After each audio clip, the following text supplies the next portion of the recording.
Get ready for an important episode. We're talking about how to quiet that constant mental chatter and truly connect with your heart. Plus, we've got some game-changing tips on self-awareness, dealing with difficult personalities, and discovering hidden trauma.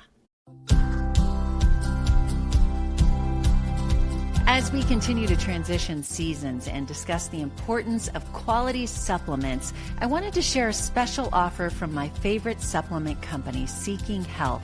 You can get 10% off your entire order at Seeking Health by going to the link at my website, natalietysdal.com/favorites. It's a great opportunity to try their high-end quality products and experience the benefits for yourself. Seeking Health offers a wide range of supplements designed to support your body's natural processes. Whether you're looking to optimize your digestion, boost your energy, or improve your mental clarity, they have something for everyone. One of the things I love about Seeking Health is their commitment to quality. Their products are GMO-free, backed by a 60-day money-back guarantee, and formulated with pure, scientifically backed ingredients. My family uses them. Remember, Seeking Health supplements are not intended to diagnose, treat, or cure any diseases. They're designed to support your body's natural healing processes. So if you're ready to take your health to the next level, be sure to check out natalietysdal.com/favorites. Let's embrace prevention, support our well-being, and maximize our body's healing potential.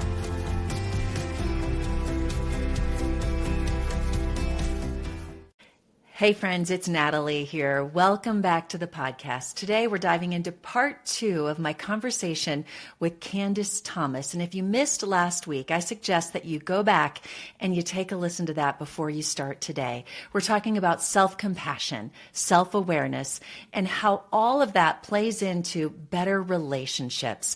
You know how our minds are always racing with thoughts? Well, maybe you don't, but I sure do. Candice shares an amazing technique to calm what's called that mental chatter. Also, we're going to talk about handling difficult people in our lives and the importance of truly understanding other people. Oh, and don't forget, hit that subscribe button so you never miss an episode. And if you haven't already, sign up for my weekly newsletter at natalietysdal.com for more tips and always lots of insight. Let's get started today. So I want to now move on to, what do we do about it? How can we help ourselves? Yes. Especially for someone who maybe they haven't taken the test. Right. I know you have tips outside of that. And it's a great thing for anybody to do, obviously. Yeah. But what tips do you have for people to move past those hardwired things and to help themselves communicate with people better? Yeah. Help themselves, not hold themselves back, and live a happier life. It's such a great question, a very important question. So the number one thing for us to start realizing is that mental chatter that we hear in our mind all day, every day, that is ego. The ego is the primal persona. It talks to us in the mind. So as long as we're allowing all of that mental chatter to go on, we're pretty owned by our personality type. It's the one telling us what to think about and what thoughts to have and what feelings to have. So there's an alternative, which is to actually focus your attention on your chest, on your heart. So you literally, you picture if you had a ball inside your mind, an orb that represented all those thoughts that were chattering, sink it down into the heart, bring it down into the chest, and sort of sense yourself holding energy in the chest. And this immediately silences the mind. When you're in the chest, our higher self, our soul, speaks to us through the heart, not in the mind. It's how we feel instead of what we think. And by practicing sitting there, just while you're driving, just while you're doing dishes or the laundry, just notice, put your attention on your chest. You can't think thoughts while you're doing that, and so then you're just being. And it's when you're just being, your mind is quiet, your body is calm, you're sitting in the heart, that's when your intuition starts to talk to you. That's when you start to get hits, good ideas, a new insight about something. It's holding you connected to your higher self. And you start making different choices and having different responses to your stressors when you're not listening to the chatter. When you're still and calm, you make different choices. And they're always positive choices when they're coming from the heart. That's really hard. I know you said you got the orb, you pull it down, and I'm thinking, okay, I can do that. But when your mind is spinning, I call it racing. Right. Just racing with conversations and thoughts and all of that. Yeah. Give me more of how you really do that. Okay. Those racing thoughts don't just easily go down. Correct. Which is why we have to practice it over and over again. And it's best to practice when there's nothing going on. Because when you're in the middle of a shitstorm, excuse my language, that is not the time to practice for the first time getting out of your, So that's why, in life. right. So that is why we're practicing in our downtime. But there is a very simple technique that I call the sway, which sort of shakes you out of that loop that you're in. So the sway is literally, if you're seated, you're going to move left to right with your shoulders kind of leading. You're swaying left to right, and you want the spine to kind of make an S shape. You really want a lot of movement all the way down to the sacrum while holding your attention in your chest. So when I'm moving my body side to side and I'm holding my thoughts in my chest, I can't think about anything. Also, I'm getting my body to relax because I'm immediately noticing, oh, my hips are tight, my neck is tight, my jaw is tight. So I'm going to start softening and relaxing that, which is releasing your resistance to what's going on around you. When we're bracing and clenching and gritting the teeth, we're resisting our world, right? We're saying, no, I don't like this. This is all stressful. So we want to soften all of that. We want to just become totally calm. So we let the body soften with this sway. I'm quieting the mind, and this is calming down my nervous system. It's crazy how effective this is to I put on some music that has like a tempo, so you can go back and forth, and you just need a minute or two of doing this. And maybe go, if you're at school, or something at work, maybe go to the bathroom. And right. Maybe you go sit in your car for a minute by yourself. Yes, you need some privacy I've seen people do this, by the way. Tell me if it's the same thing, with their feet up against a wall. Have you seen? I haven't. No. And I wondered if that's what it was. It's calming your nervous system. Yeah, it's just a self-soothing technique, but it calms the mind and the body and the nervous system all at the same time. So when you're very, very stressed and overwhelmed, and often our mind isn't really thinking that well in those circumstances anyway. So to just sort of notice, I'm overwhelmed, I'm kind of freaking out, let me stick a pin in this, I'm just going to sit here and sway for a minute. You recover yourself. You're kind of back to center. It's amazingly helpful. Okay, I want everybody to try that, even if they think it's silly. Try it when you're not in that stress mode. Right. Okay, so that's great. Here's another question I think will apply to a lot of people, and that is, what if we can all benefit from this. We can all learn, know ourselves, know how we communicate, but what if it's someone else? Mm-hmm. What if it's your boss, or your coworker, your child, your spouse, that is, you think, the difficult one, mm-hmm. and they're not self-aware. They have absolutely no idea what their personality. Mm-hmm. How do you approach that? Yeah. It's a really important question because it's pretty common, right? That you might be exploring self-awareness, but nobody around you is, right?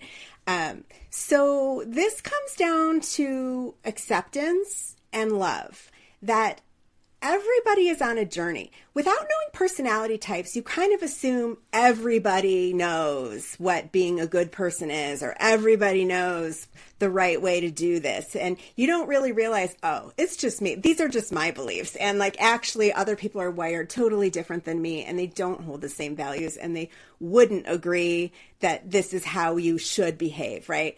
So just even knowing about the types allows you to soften your position that I'm right and you're wrong. You're maybe willing to consider that their perspective also has some validity.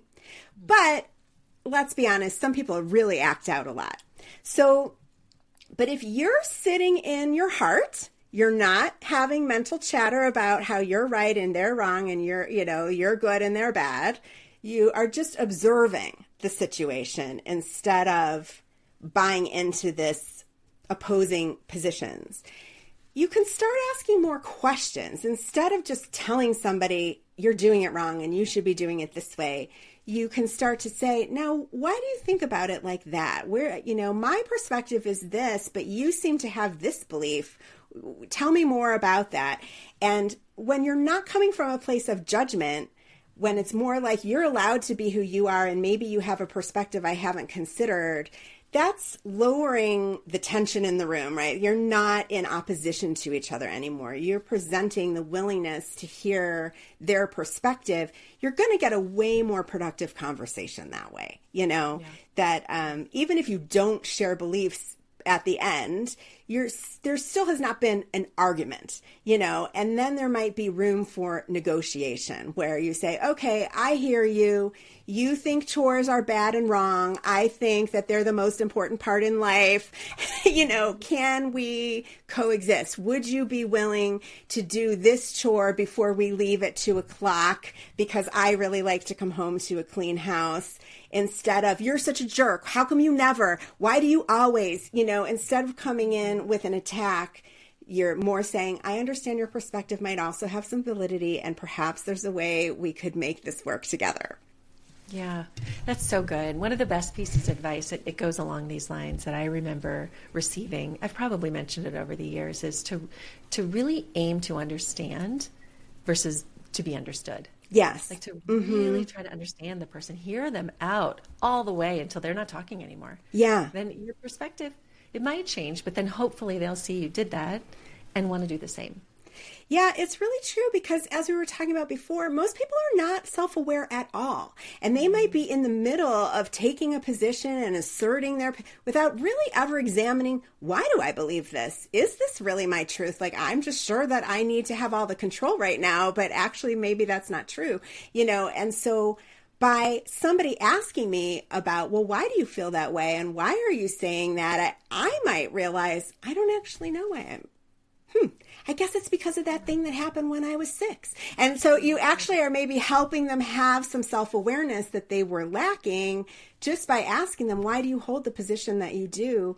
They might realize, yeah, maybe I don't need to always be this. Maybe this is how I always did it because of what happened when I was a kid. So you never know. But when you come at it without judgment and more open-hearted, willing to consider they might have a valid perspective, it plays out in a much more positive way. How often do you think people are unaware of the trauma that caused this shadow behavior? I mean, that it comes out later. It's like, oh, I did have that happen. Never occurred to me. Is that a common thing? I hear that more and more from adults. I'm in my 50s, and I hear from people that go, I thought I had an okay childhood, but there was that thing I thought I dealt with. Is that common? So common. So common. Everybody thinks that because I get up and go to my job every day and my house is clean and I buy groceries, like I'm functional, I'm doing great, everything's fine. I don't need to examine my pain from my childhood. But we just really can't see how much of that is actually fueling the choices that we're making now. I would say the larger percentage are not self-aware about how much pain they're holding. It's a lot, and we're afraid to feel it, but it's actually being willing to feel it that releases it. Oh, that's so true. I just had a conversation with someone the other day on vulnerability, and like when you can really people sometimes think they're vulnerable, but when you can really be vulnerable and say that hurt, that sucked, that whatever, and here's how but some people they don't even talk about it. Right. And the power of vulnerability. Correct. And talking about real feelings, so there's a difference between true feelings words and what are called judging words. So real feelings words are very simple words like children use. I feel sad. I feel mad. That hurt my feelings. That I'm embarrassed. Like they're real simple words.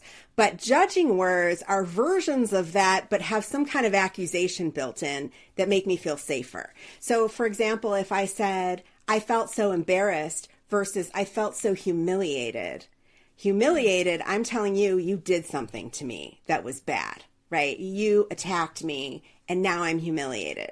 Versus I'm just sitting in my feeling of embarrassment and it's not anybody's fault. I'm just feeling this. So true vulnerability is admitting those simple feelings. I feel really hurt. I feel really angry. I feel deeply ashamed. Those are the hardest ones to say. And it's much more comfortable to use where we say, I feel like, right? I feel like you're so arrogant. Okay, well, that's not a feeling. That's a thought, right? I feel like you're so selfish. That's not a feeling. I feel like she's so jealous of me. These are thoughts, right? Feelings, just, they don't have a blame component. I'm just being with my own feelings. What is and people can look this up. If you're not sure what these words are, you just gave us several. Yeah. Sad, mad, hurt. Yeah. Those things. But there's a chart of these feelings. Yeah. It's from nonviolent communication. Yeah. And look it up. If you're wondering, I don't know how to identify those, look up feeling chart or feeling. Right. Because it's really helpful. I've used this with my kids. Yeah. They can't vocalize how they feel, but they've shut down. Right. And you bring it out and you say, what of these are you feeling? Yeah. So that they can read through them and go, oh, I am feeling embarrassed or sad. Right. Or lonely. Yeah. There are many. I might not be getting them all right. But that's powerful. It is. People need help identifying their feelings. And there are certain types who are more disconnected than others to tuning into themselves. They're more plugged into external things. And when you give them the opportunity to talk about their feelings, they don't know what to say. They don't know. Yeah. They can't even get there. And so you're right. Those charts where say, check out the mad section. See if any of these words about anger might fit, or check out this sad section here, you might want to consider, they need some help even finding the words for how they feel. Yeah. Yeah. So if there's someone listening thinking, I need to do this test so that I can start down this road, we've given a lot of ideas, even if you haven't taken them, but to go one step further, what do you recommend for people? Well, please go to the website, yourvitalitypersonality.com, and there is a free quiz there that will tell you your type. And then my book has just come out, so if you want to take a deeper dive into how you are hardwired, the book is also called Your Vitality Personality. Oh, wonderful. And I'll put that link in there too. Thank you. Anyone who wants the book. That's such a good way to really be in tune as well. I've gotten into a practice of getting up in the morning and I do my devotion and something that just furthers my life. Yeah. And furthers myself. That is learning about other people. And your book would be a great one. Great. To be able to do that. Thank you. So, yeah. Okay. Well, I'll put links in for anyone who's interested. And Candice, it's really been a pleasure. Thank you for the time. Thank you so much for your great questions.